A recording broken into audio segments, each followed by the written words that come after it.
Ed eccoci di nuovo in diretta con le immagini dalle strade del Giro d'Italia. Mancano 4 chilometri per arrivare al traguardo volante, il secondo traguardo volante di oggi di Possagno. E allora, Fabio Genovesi, Possagno è legata ad un nome, uno soltanto, quello di Antonio Canova. Sì, anche se non si sapesse, siamo ai piedi del Monte Grappa. Uno arriva, trova un drappello di case immerse nel verde e una costruzione che spicca, e spicca come appunto l'anima che l'ha portata qui. È la candida mole del tempio neoclassico progettato dal divino Antonio Canova, nato proprio a Possagno nel 1757. Già da bambino si avvicina alla scultura perché il nonno fa il tagliapietre e lo manda in un laboratorio a Venezia a fare esperienza. Lavora, frequenta l'Accademia di Pittura e Scultura a San Marco. Il nonno, che è sicuro che il nipote abbia una vocazione, vende un piccolo terreno e col ricavato manda il ragazzo a lavorare solo mezza giornata, così l'altra metà la può dedicare al disegno e allo studio delle opere antiche. Opere che antiche lo appassionano moltissimo, infatti già da ragazzo lo scultore compie il suo primo importantissimo viaggio a Roma. Qui viene a contatto con l'arte neoclassica e le idee illuministiche e infatti va ancora più a sud in cerca di opere classiche ancora più evidenti e visita gli scavi delle città di Ercolano e Pompei e rimane folgorato. L'arte romana, l'arte greca. Grazie a questo viaggio il suo approccio alla scultura e all'arte cambia per sempre e diviene così il più grande artista neoclassico della sua epoca. Neoclassico vuol dire che nuovamente classico, riprende gli stili dell'arte classica che lo hanno emozionato. Nel 1781 si trasferisce definitivamente a Roma, apre il suo laboratorio di scultura poco distante dal Tevere e così può far portare i blocchi di marmo direttamente sul fiume e poi portarseli al lavoro. Qui l'artista realizza le sue opere che fanno venire i brividi solo a nominarle: Amore e psiche giacenti, Le grazie. Nel 1798 arrivano le truppe francesi a Roma e lui si mette a dipingere le persone della famiglia di Napoleone, ovviamente famosa, la Paolina Borghese, come Venere vincitrice indimenticabile. A un certo punto gli danno un'importanza, un lavoro diplomatico importantissimo. A volte in Italia ci si lamenta che alcuni funzionari non sono all'altezza della situazione. Siccome Papa Pio VII deve nominare qualcuno che dopo la sconfitta di Napoleone vada a Parigi a farsi ridare le opere d'arte sottratte da Napoleone dalla Francia all'Italia, l'incaricato è Canova. Direi che in quel caso abbiamo mandato l'uomo giusto. E infatti proprio grazie a lui, al suo rispetto, al suo prestigio, riesce a far tornare nella penisola la maggior parte di questi tesori che altrimenti anche oggi non sarebbero più qua. Poi si reca a Londra, dove gli fanno vedere i resti del fregi sopra il Partenone, che non si è sicuri se siano originali o no, e infatti il British Museum non sa se comprarli o meno. Lui dice: sono stupendi, prendeteli, e loro gli danno retta. Ancora avanti così fino alla fine dei suoi giorni, quando ama tornarsene a Possagno e inizia a lavorare nel suo piccolo importante paese, il Tempio Canoviano. Ha deciso di finanziare completamente la costruzione e chiede solo alle persone del posto di portare la calce, i sassi, il sabbione e di aiutarlo nei lavori nei giorni festivi. Ci sono 3 linguaggi in questo tempio: il colonnato è stile greco, il corpo centrale ricorda il Pantheon romano, l'abside invece la chiesa cristiana, quasi unisce questi 3 elementi fondamentali estetici. Purtroppo nel 1822 muore prima che l'opera venga terminata, ma il fratellastro la porta a compimento. Non solo, è lui che porta dallo studio romano a Possagno tutti i gessi usati come modello per le sue opere, e infatti c'è una gipsoteca incredibile. A Possagno c'è anche la casa del Canova, dove si possono vedere alcune sue opere, dipinti, incisioni e, una chicca, i suoi strumenti da lavoro e alcuni vestiti che amava indossare.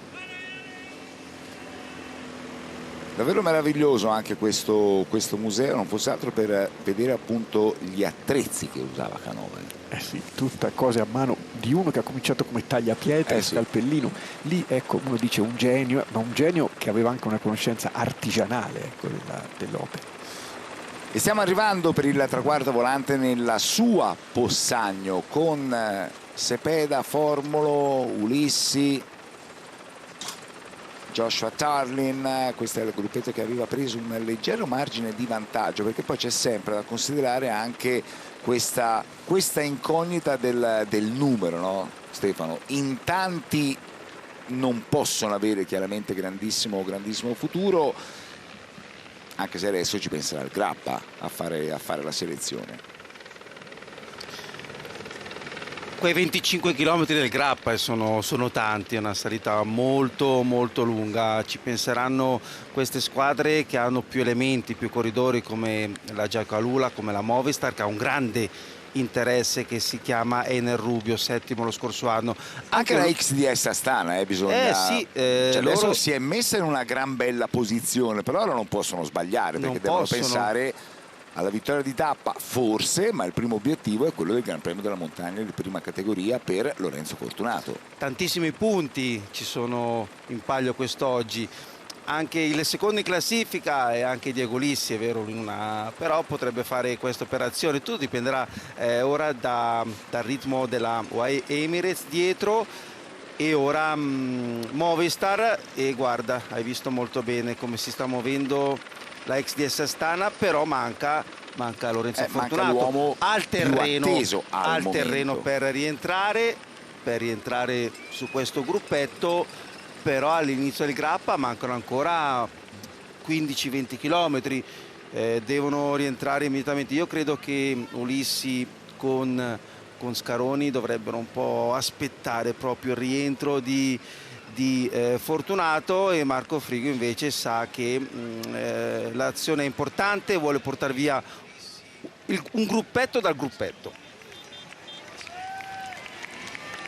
Eccolo Frigo, che si è presentato al Giro d'Italia forte di una vittoria al Tour of the Alps. È lui che va a prendersi i punti, 12, di questo traguardo volante di Possagno. Piano piano stanno rientrando tutti. Ecco che transita anche Ener Rubio con Arrieta della UAE Emirates.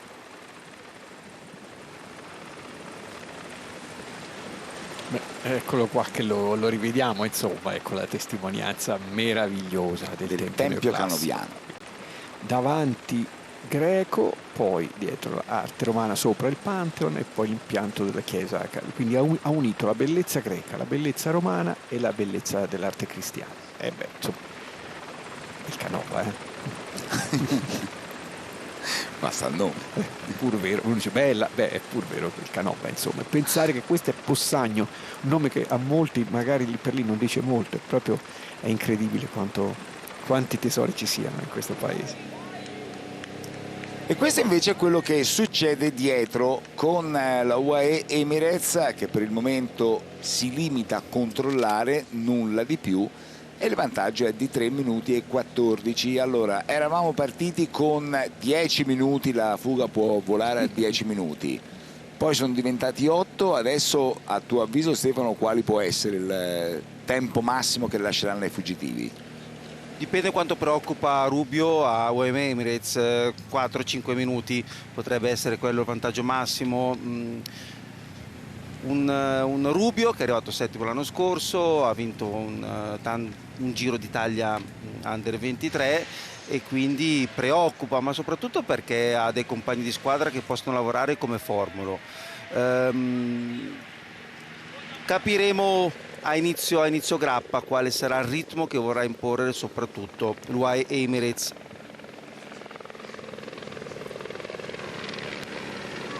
Mentre adesso la conferma arriva da questa immagine di quanto potrà essere importante il gioco di squadra per la Movistar con Jefferson Cepeda e con Davide Formolo, proprio per cercare di guadagnare qualche posizione in classifica generale con Ener Rubio.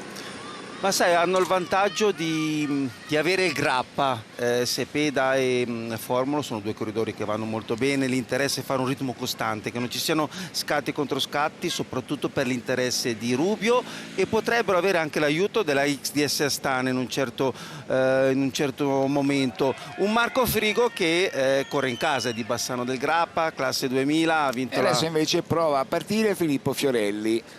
Perché? Perché chiaramente non essendo uomo da salita sta cercando di anticipare. Fiorelli velocista, o meglio ex velocista, ha mantenuto il suo ottimo spunto di velocità, però non è uno sprinter puro, è uno di quei corridori veloci che però possono tenere anche su alcune salite. Ora Il Grappa mi sembra un po' troppo se fanno un ritmo regolare tendente al brillante davanti. E dipende tutto dalla Movistar, dal ritmo, dipende tanto dalla Emirates, che non li vediamo preoccupati.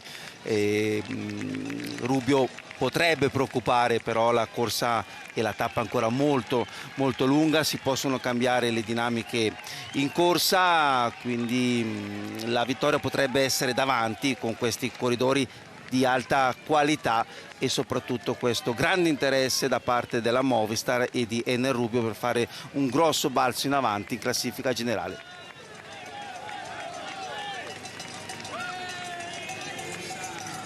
Anche il gruppo sta transitando da Possagno,